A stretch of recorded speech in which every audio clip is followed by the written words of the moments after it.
계시록 2장 18절에서 29절까지 말씀 보겠습니다. 두 절씩 교독합니다. 두아디라 교회의 사자에게 편지하라. 그 눈이 불꽃 같고 그 발이 빛난 주석과 같은 하나님의 아들이 이르시되 내가 내 사업과 사랑과 믿음과 섬김과 인내를 아노니 내 나중 행위가 처음 것보다 많도다.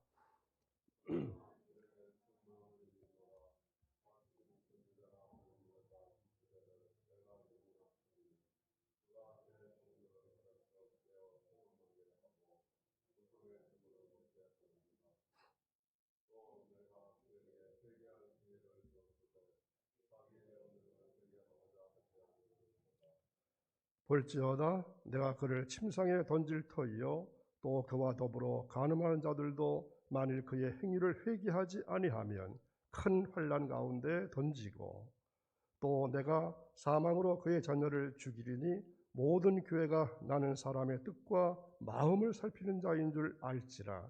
내가 너희 각 사람의 행위대로 갚아주리라.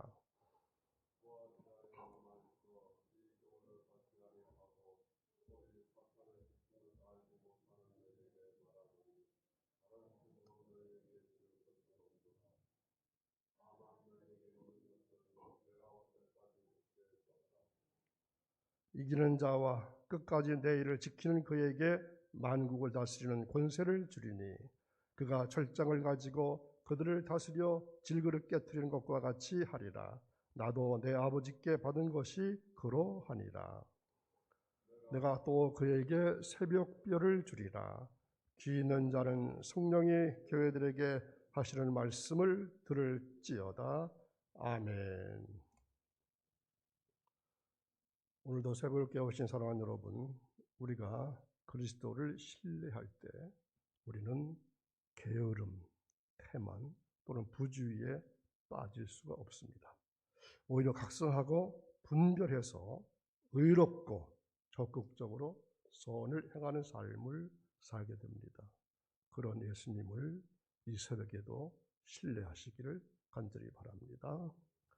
오늘 말씀은 이세벨을 용납한 두아디라 교회, 지난 목요일에 이어서 두 번째 말씀드립니다. 일반적으로 사람들이 악한 행동을 하다가도 어느 정도 자기 자신을 절제하는 것은 왜 그렇습니까? 하나님이 보고 계신다. 내가 이러다가 하나님께 벌 받지. 이러한 생각 때문에 절제하게 될 것입니다. 그러나 반대로 하나님이 없다고 생각한다면 어떤 일이 벌어지게 될까요? 제멋대로 살 수밖에 없습니다.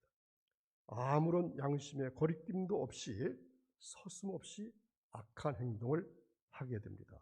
그래서 러시아의 소설가 도스토옙스키는 이렇게 말합니다.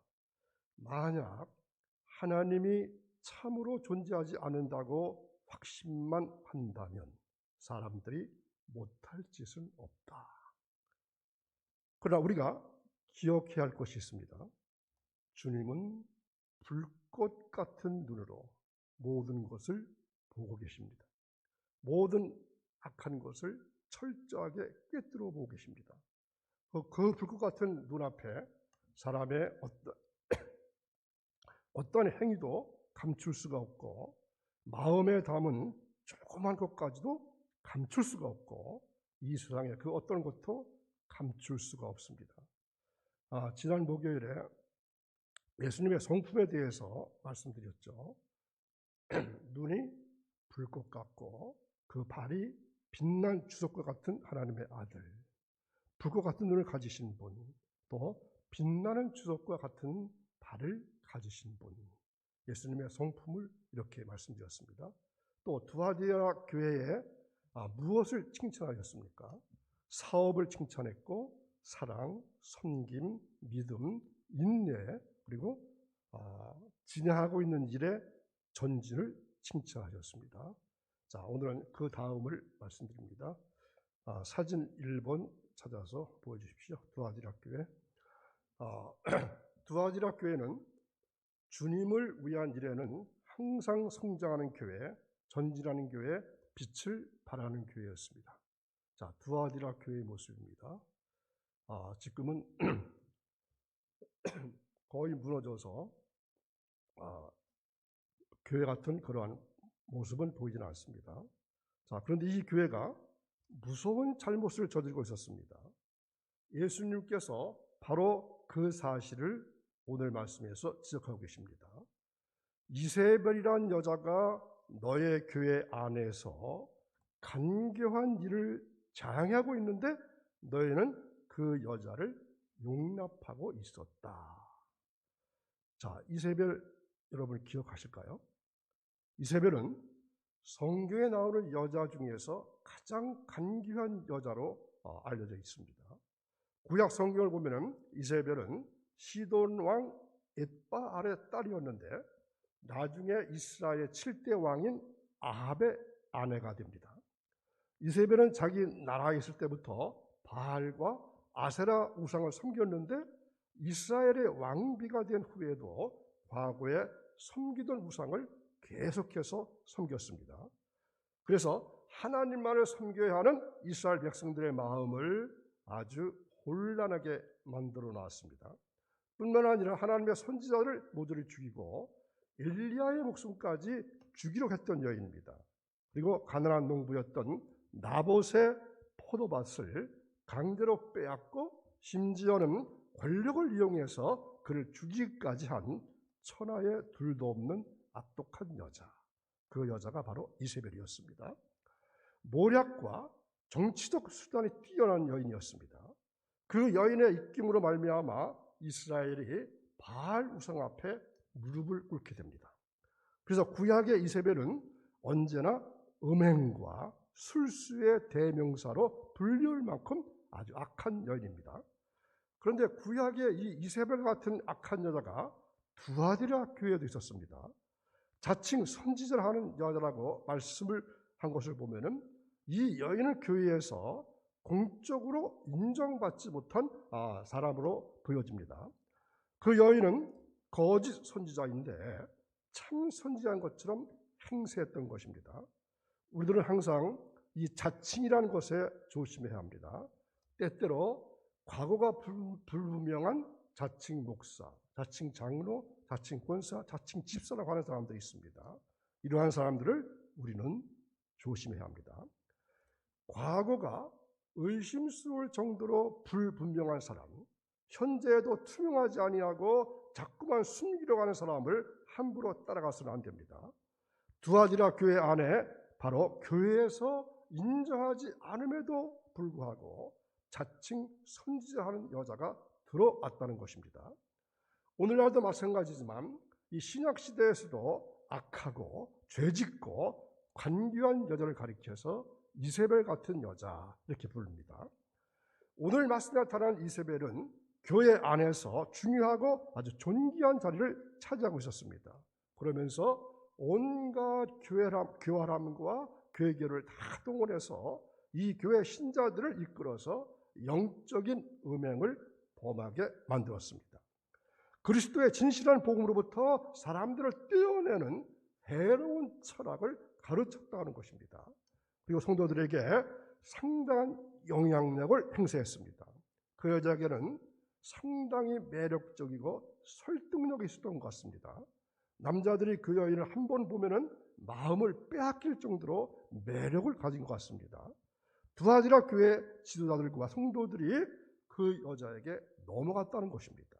그래서 두아디라 교회는 거룩함을 상실한 교회가 되고 말았습니다. 이 교회에 대한 예수님의 불만이 바로 이것입니다. 저들은 이 교회 안에 이세벨이 과하도록 용납해서 교회 신도들을 타락하게 만든 것입니다. 두아디라 교회는 이 신도들 가운데 이세벨을 거주하게 함으로 해서 그들에게 부정을 행하게 했고 그리스도의 사업에 막대한 손해를 끼쳤습니다.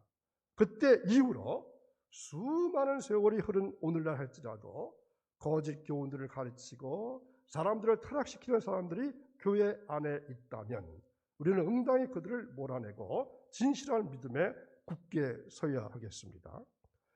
예수님께서는 저들에게 회개하고 또 그것을 거절할 만한 충분한 시간을 주었다고 말씀하셨습니다. 그런데 이세벨과 그 추종자들에게 심판을 선고한 일밖에 없게 되었습니다. 예수님은 이세벨과 그 추종자들을 환난의 침상으로 던져서 죽이겠다고 말씀하십니다. 참으로 이 말씀은 거짓 가르침을 추종하는 사람, 구원을 받기 위해서 회개하고 예수님의 이름을 온전히 의지하기를 거절한 사람들에게 닥쳐올 모든 비극과 형벌을 의미하고 있습니다. 혹시 죄와 거짓 교훈을 따르는 분들은 안 계신가요? 또는 취미 삼아 새로운 사상에 젖어보려고 하는 사람은 안 계실까요? 길이요 진리요 생명이신 그리스도께로 마음을 돌이키셔야만 합니다. 우리는 죄를 회개하고 예수님을 위해 사는 사람들에게 예수님께서 상급을 주시겠다고 약속하신 말씀을 성경에서 볼 수가 있습니다. 그러므로 여기에서 예수님은 두아디라 교회의 진실된 신자들에게 말씀하십니다. 그들이 믿음을 굳게 지킨다면 만국을 다스릴 권세를 주시겠다고 약속하셨습니다. 다른 사람들이 수치를 당하게 될 때 저들은 영광을 얻게 된다고 말씀하셨습니다. 세상 끝날에 저들은 그리스도와 함께 영원 무궁토록 다스리게 될 것입니다. 예수님께서는 원수들을 발 아래 짓밟을 것이며 철장으로 다스릴 것입니다. 그리고 이기는 자들에게는 예수님과 함께 다스리는 바로 그 자리에 있게 될 것입니다. 또한 예수님은 저들에게 새벽별을 주시겠다고 약속하셨습니다. 여러분, 새벽별이 무엇인지 아시겠습니까? 바로 예수님 자신입니다. 새벽별은 바로 예수님 자신입니다. 새벽별을 주시겠다는 말씀은 우리에게 그 자신을 주시겠다 하는 말씀입니다.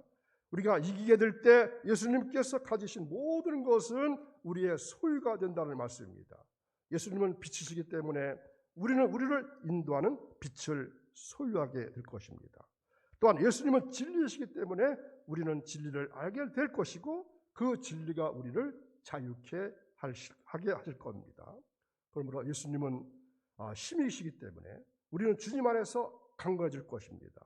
예수님은 보혜사이기 때문에 우리는 위로를 얻게 될 것입니다. 예수님은 생명이시기 때문에 우리는 영원히 살게 될 것입니다.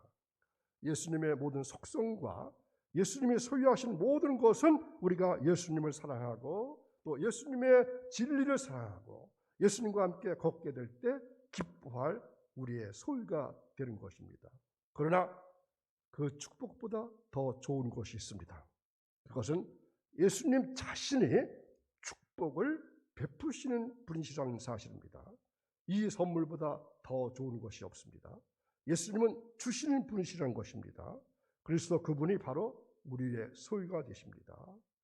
오늘도 새벽을 깨우고 기도 말씀 들으시는 사랑하는 여러분, 예수 그리스도와 하나님의 말씀은 우리들을 우리의 본향까지 데려다 주실 것입니다. 여러분의 믿음을 예수 그리스도 안에 두시고 예수 그리스도의 진리만을 따르시길 바랍니다.